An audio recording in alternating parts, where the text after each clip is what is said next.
BX1+. L'invité de Fabrice Grosfilet. Voilà, et notre invité en studio maintenant, c'est Sven Gatz, ministre bruxellois du budget. Bonjour Sven Gatz. On a deux gros dossiers à aborder aujourd'hui avec vous. On va commencer par le plus récent dans l'actualité. C'est l'avis du Conseil d'État sur Smart Move. Les avis, pluriel. Voilà, de cette fameuse taxation kilométrique ou intelligente qui devait théoriquement remplacer un jour la taxe de circulation. L'avis du Conseil d'État, ça ressemble à un feu vert. Alors, est-ce qu'on accélère ?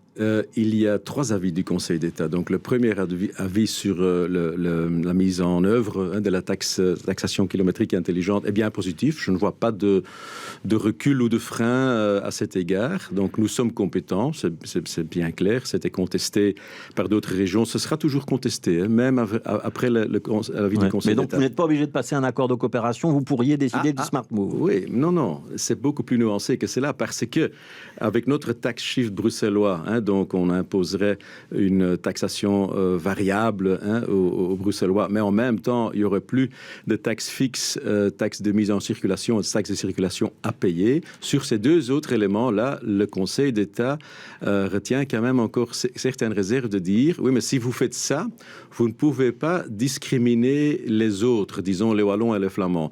Bon, je simplifie un tout petit peu. Et là, je pense que nous sommes toujours compétents pour le faire. À mon avis, quand je lis les 100 pages de l'avis des conseils d'État, nous pouvons aller de l'avant, mais il est clair que si nous abrogeons, et c'est essentiel pour moi en tant que libéral aussi, la taxe de mise en circulation et la taxe de circulation, il y aura certainement de recours ou d'autres obstacles à surmonter. Il y a notamment, il y a des problèmes qui sont pointés, notamment pour les sociétés de voitures de leasing, par exemple. Oui. Conclusion, Sven Gatz, vous avancez sur ce projet Smart Move ou on patiente et on doit continuer à discuter avec les autres régions? Conclusion, je viens de recevoir, comme vous d'ailleurs, je l'ai transmis quelques heures seulement après que je l'ai reçu du Conseil d'État, cet avis. Ce qui se passe maintenant, c'est qu'au sein du gouvernement bruxellois, cette semaine ou la semaine prochaine, nous prendrons position pour dire, voilà, est-ce que nous avons tous la même interprétation et est-ce qu'on fonce, disons, ou qu'est-ce qu'on fait pour pouvoir convaincre, parce qu'on l'a promis au sein du comité de concertation, une promesse politique était également importante pour moi. Comment est-ce qu'on relance cette concertation et à quel rythme et à quel terme, et que faisons-nous s'il n'y a pas de conclusion positive dans cette concertation. Donc il faudrait quand même encore revoir les deux régions avant, de toute façon. Donc, on doit encore discuter avec la région wallonne et avec la région flamande qui ont fait savoir qu'elles n'étaient pas favorables. En tout cas, en l'état actuel des choses. Oui. Ça veut dire que ce ne sera pas pour cette législature-ci, ce projet Smart Move ? Ça reste sous pression, donc le cas échéant, si nous avançons sans concertation ou même après concertation, vous devez tenir compte de conflits d'intérêts qui peuvent être invoqués par la région flamande, la communauté flamande, la région wallonne, la Fédération Wallonie-Bruxelles. Et donc, on est parti pour au moins un an et demi avant que c'est mis en œuvre. Donc, ce risque-là de voir alors avec le gouvernement est-ce qu'on avance ou pas, c'est pas à moi en tant que ministre des Finances tout seul à le mesurer, il faut le faire en conseil des ministres. Mais vous auriez envie d'avancer ou vous dites non, il vaut mieux passer par la concertation et que par exemple si dans le cadre des politiques climatiques on décidait tous ensemble d'aller vers ce système intelligent, ce serait mieux? En tant que fédéraliste convaincu, je tiens à une certaine concertation, sinon ça n'a pas de sens, mais en même temps tout le monde sait qu'à un certain moment, et c'est votre question, et je n'ai pas de réponse plus précise que ça. À un certain moment, il faudra passer d'une façon ou d'une autre à une taxation kilométrique intelligente. Le gouvernement flamand en a discuté longuement de la semaine dernière. Ça n'a pas encore été retenu l'idée. Non, mais en même temps, ce n'est pas vraiment écarté de la table. Bon, il faut être modeste aussi. Je n'ai pas vraiment de signaux positifs des amis wallons pour le moment. Donc, je ne sais pas si, même avec l'avis du Conseil d'État, qui est clair maintenant, qui a le mérite d'exister, qu'on avancera plus facilement. Donc voilà, donnons-nous encore un peu de temps. Je vais résumer. Il y a un feu vert du Conseil d'État, mais vous n'avez pas envie d'appuyer trop fort sur l'accélérateur pour renverser tout sur votre passage. C'est la bonne image? Non, je pense que là, vous êtes trop défensif. La seule chose que j'ai dit, nous allons d'abord nous positionner au sein du gouvernement bruxellois.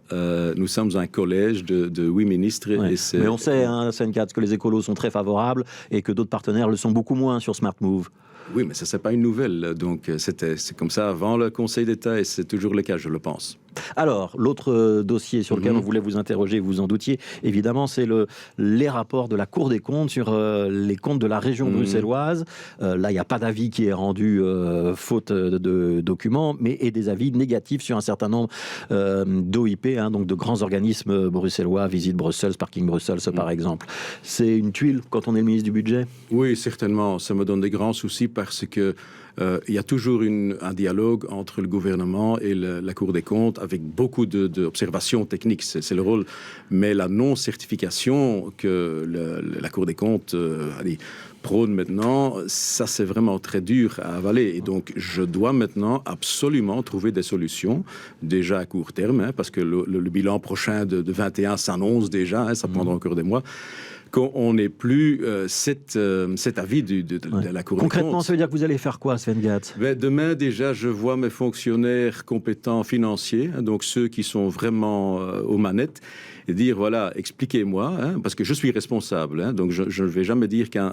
Vous assumez la responsabilité politique de ce qu'écrit la Cour des comptes? Bien sûr, je n'ai pas le choix, je dois le faire, mais j'ai quand même aussi le droit de poser la question à mes fonctionnaires, de dire, voilà, pourquoi à certaines questions, il n'y a pas eu de réponse ou pas à temps, et pourquoi certaines réponses n'ont pas mené à un avis positif. Donc, je veux d'abord avoir une vue exacte sur la situation, mais en même temps, la réunion demain sera aussi sur un plan de rémédiation à court terme, parce que je ne peux plus me permettre cela, ce n'est pas bien. Et puis avec les OIP, les organismes d'intérêt public, on aura encore une trajectoire distincte. Ouais. Quand on se trompe de 3 zéros dans un emprunt qui est de 777 millions et qu'on écrit 770 000, c'est une faute personnelle de quelqu'un? Il peut y avoir des sanctions sur ça ou pas? C'est une faute personnelle de toute façon. Heureusement, dans le document en tant que tel, la comptabilité était bonne, donc le montant était bien, c'était dans un tableau en annexe, mais bon, la Cour des comptes, à juste titre,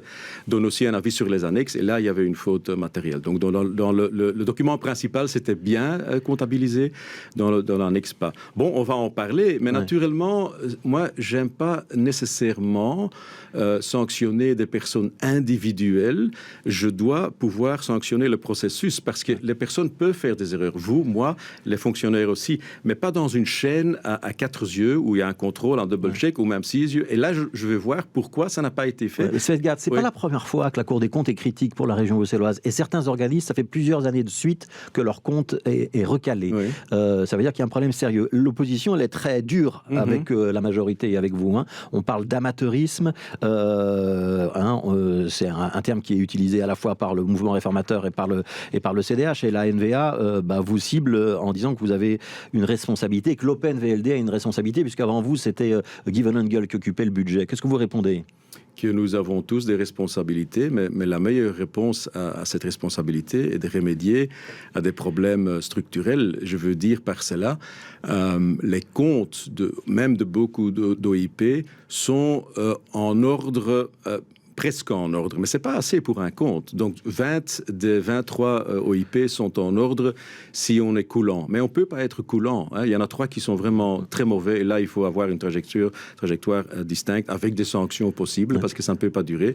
Mais moi, je veux plutôt donner la réponse de dire, voilà, mais comment est-ce qu'on va remédier plutôt que de dire, oui, mais ok, moi, ma responsabilité, qu'est-ce que je fais avec ça. Mais donc, pour 3 OIP, ça ne peut plus durer, c'est ça que vous venez de dire? Non, c'est vraiment problématique, parce que là, c'est pas conjoncturel, des observations ponctuelles, mais c'est plutôt chronique. Et là, on va voir, il y a un plan que je prépare maintenant avec le ministre-président depuis 6 mois, Optiris, si à certains moments, il ne faut pas centraliser certains services aussi de comptabilité au sein du ministre de la région de Bruxelles-Capitale, parce que ça ne peut pas durer comme ça. Ça veut dire que c'est vous qui feriez la comptabilité pour l'ensemble de ces OIP ou de ces services? Ça pourrait être une solution, je vais voir maintenant, mais à court terme, je dois absolument avoir des garanties que si on fait un transfert de documents d'un service OIP quelconque à notre service central, que ça soit dans une chaîne de qualité, de garantie beaucoup meilleure. Parce que maintenant, j'ai l'impression que parfois on dit « Ok,